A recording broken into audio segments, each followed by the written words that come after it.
and the Prime Minister of Slovakia, Robert Fico. Toto je izolovaný Thank politik. you, Robert. Pozrite Thank si you. Nice to see reakciu Donalda Trumpa, ktorý uvidel v hľadisku premiéra Roberta Fica. Takto mu pozdravil a následne si pre neho pripravil aj šokujúce prekvapenie. Emotívne video, ktoré progresívci rozhodne nečakali. Pozrite si to. Hovorí to skutočne za všetko. Donald Trump a Robert Fico si perfektne rozumejú.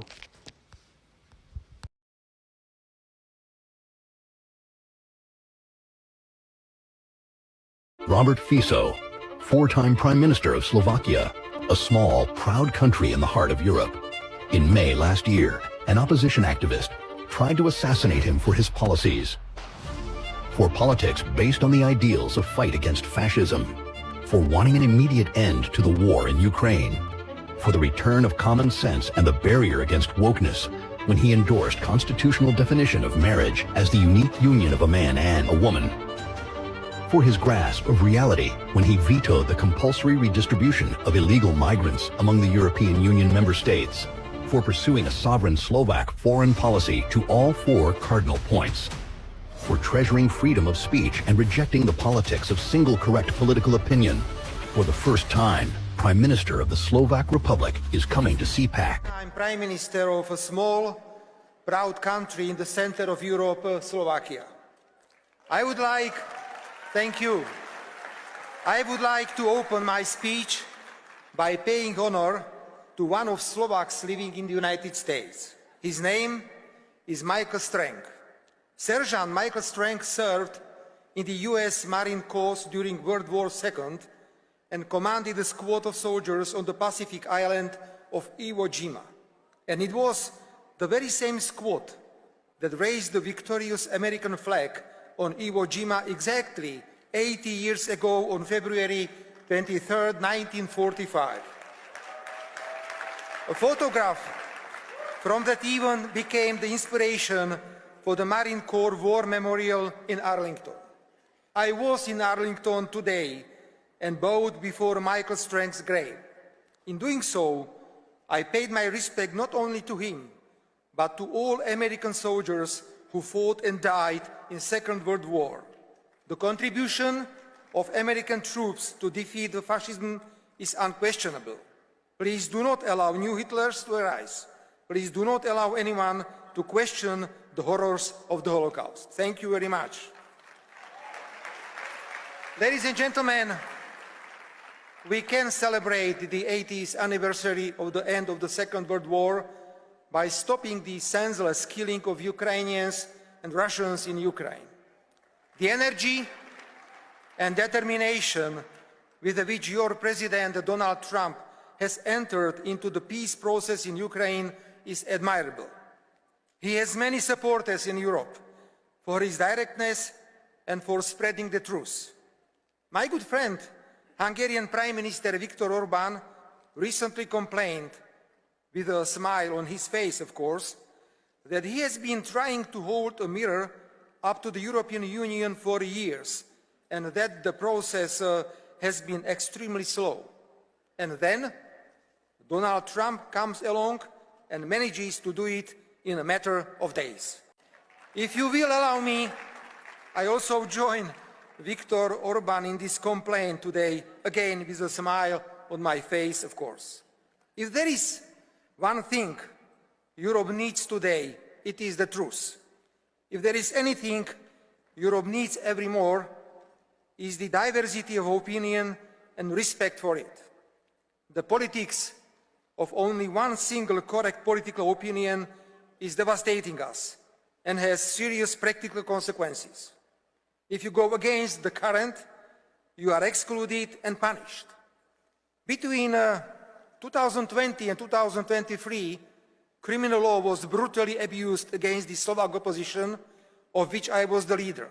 I myself was charged 4 times for political activity, illegally monitored and wiretapped.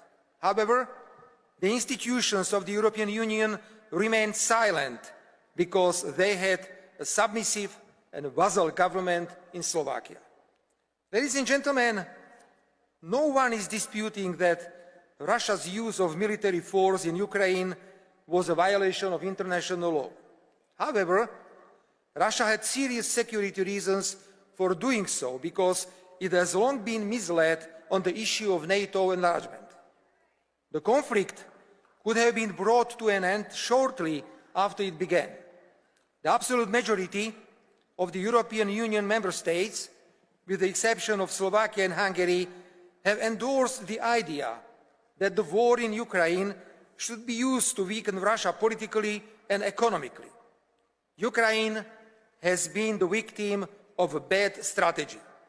Today, it is evident that the limitless financial, military and political support, coupled with the anti-Russian sanctions, did not bring its effect. I was among those who warned against senseless killing, calling for ceasefire and supporting all peace plans. As a reward, I was branded a Russian agent. The word peace has been virtually unused in Europe for the last 3 years. Whoever spoke of peace was a warmonger. Whoever supported the war in Ukraine was a peace activist. Ladies and gentlemen, your president is doing Europe a great service. He is bringing truth, and we all hope peace back to Europe. The attitude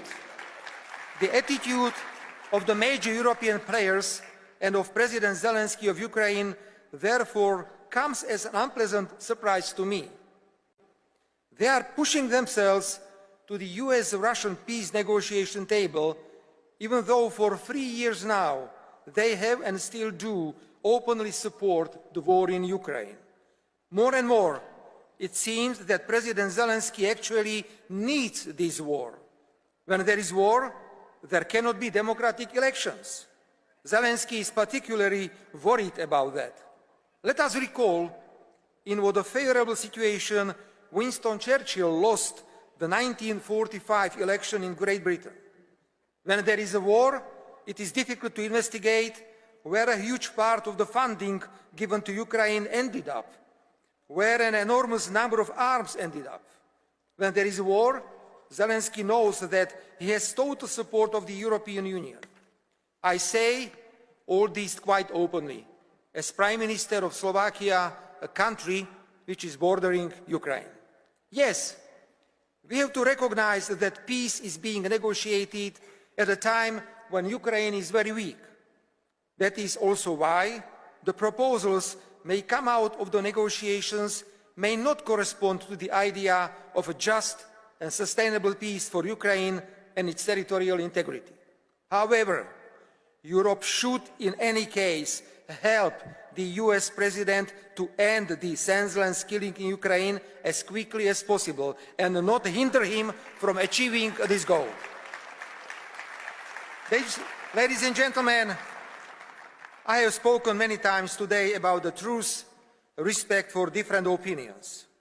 It is particularly dangerous when the response to a different opinion is not just to ignore or disrespect it, but when the opponents reach for radicalization and violence.